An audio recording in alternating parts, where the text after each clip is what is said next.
Chapter 8, verse 1. And it was in the night that Abram was born, that all the servants of Terah, and all the wise men of Nimrod, and his conjurers came and ate and drank in the house of Terah, and they rejoiced with him on that night. Verse 2. And when all the wise men and conjurers went out from the house of Terah, they lifted up their eyes toward heaven that night to look at the stars, and they saw. And behold, one very large star came from the east and ran in the heavens, and he swallowed up the 4 stars from the 4 sides of the heavens. Verse 3. And all the wise men of the king and his conjurers were astonished at the sight, and the sages understood this matter, and they knew its import. Verse 4. And they said to each other, This only betokens the child that has been born to Terah this night, who will grow up and be fruitful, and multiply, and possess all the earth, he and his children forever, and he and his seed will slay great kings, and inherit their lands. Verse 5. And the wise men and conjurers went home that night, and in the morning all these wise men and conjurers rose up early, and assembled in an appointed house. Verse 6. And they spoke and said to each other, Behold, the sight that we saw last night is hidden from the king, it has not been made known to him. Verse 7. And should this thing get known to the king in the latter days, he will say to us, Why have you concealed this matter from me? And then we shall all suffer death. Therefore, now let us go and tell the king the sight which we saw, and the interpretation thereof, and we shall then remain clear. Verse 8. And they did so, and they all went to the king and bowed down to him to the ground, and they said, May the king live, may the king live. Verse 9. We heard that a son was born to Terah the son of Nahor, the prince of thy host, and we yesternight came to his house, and we ate and drank and rejoiced with him that night. Verse 10. And when thy servants went out from the house of Terah, to go to our respective homes to abide there for the night, we lifted up our eyes to heaven, and we saw a great star coming from the east, and the same star ran with great speed, and swallowed up 4 great stars from the 4 sides of the heavens. Verse 11. And thy servants were astonished at the sight which we saw, and were greatly terrified. And we made our judgment upon the sight, and knew by our wisdom the proper interpretation thereof, that this thing applies to the child that is born to Terah, who will grow up and multiply greatly and become powerful, and kill all the kings of the earth, and inherit all their lands, he and his seed forever. Verse 12. And now our Lord and King, behold, we have truly acquainted thee with what we have seen concerning this child. Verse 13. If it seemeth good to the king to give his father value for this child, we will slay him before he shall grow up and increase in the land, and his evil increase against us, that we and our children perish through his evil. Verse 14. And the king heard their words, and they seemed good in his sight, and he sent and called for Terah, and Terah came before the king. Verse 15. And the king said to Terah, I have been told that a son was yesternight born to thee, and after this manner was observed in the heavens at his birth. Verse 16. And now therefore give me the child, that we may slay him before his evil springs up against us, and I will give thee for his value thy house full of silver and gold. Verse 17. And Terah answered the king and said to him, My lord and king, I have heard thy words, and thy servant shall do all that his king desireth. Verse 18. But my lord and king, I will tell thee what happened to me yesternight, that I may see what advice the king will give his servant, and then I will answer the king upon what he has just spoken.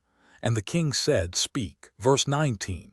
And Terah said to the king, Ion, son of Mord, came to me yesternight, saying, Verse 20. Give unto me the great and beautiful horse that the king gave thee, and I will give thee silver and gold and straw and provender for its value. And I said to him, Wait till I see the king concerning thy words, and behold, whatever the king saith, that will I do. Verse 21. And now, my lord and king, behold, I have made this thing known to thee, and the advice which my king will give unto his servant, that will I follow. Verse 22. And the king heard the words of Terah, and his anger was kindled, and he considered him in the light of a fool. Verse 23. And the king answered Terah, and he said to him, Art thou so silly? ignorant or deficient in understanding, to do this thing, to give thy beautiful horse for silver and gold, or even for straw and provender. Verse 24.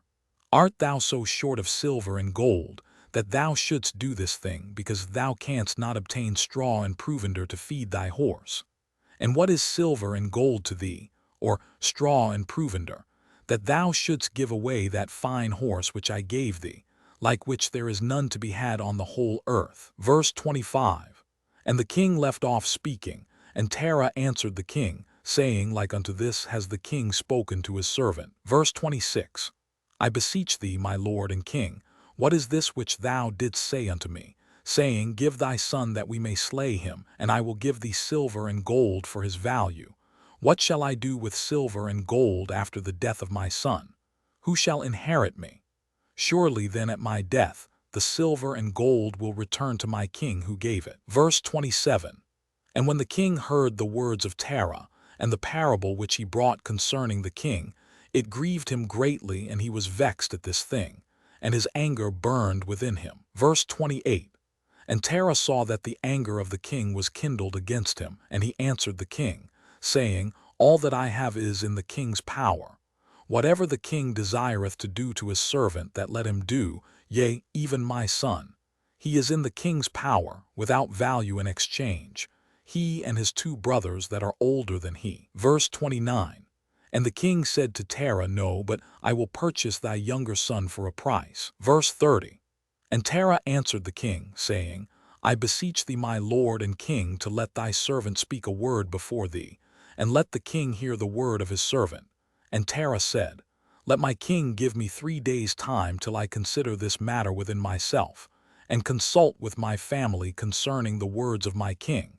And he pressed the king greatly to agree to this. Verse 31.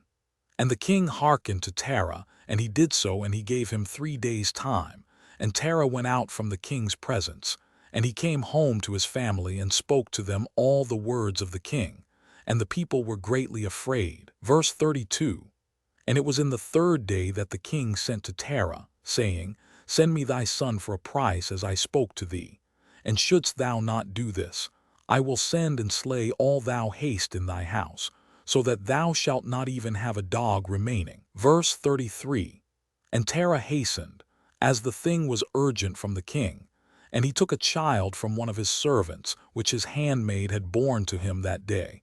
And Terah brought the child to the king, and received value for him. Verse 34. And the Lord was with Terah in this matter, that Nimrod might not cause Abram's death. And the king took the child from Terah, and with all his might dashed his head to the ground, for he thought it had been Abram. And this was concealed from him from that day, and it was forgotten by the king, as it was the will of providence not to suffer Abram's death. Verse 35. And Terah took Abram his son secretly, together with his mother and nurse, and he concealed them in a cave, and he brought them their provisions monthly. Verse 36. And the Lord was with Abram in the cave, and he grew up, and Abram was in the cave 10 years. And the king and his princes, soothsayers and sages, thought that the king had killed Abram.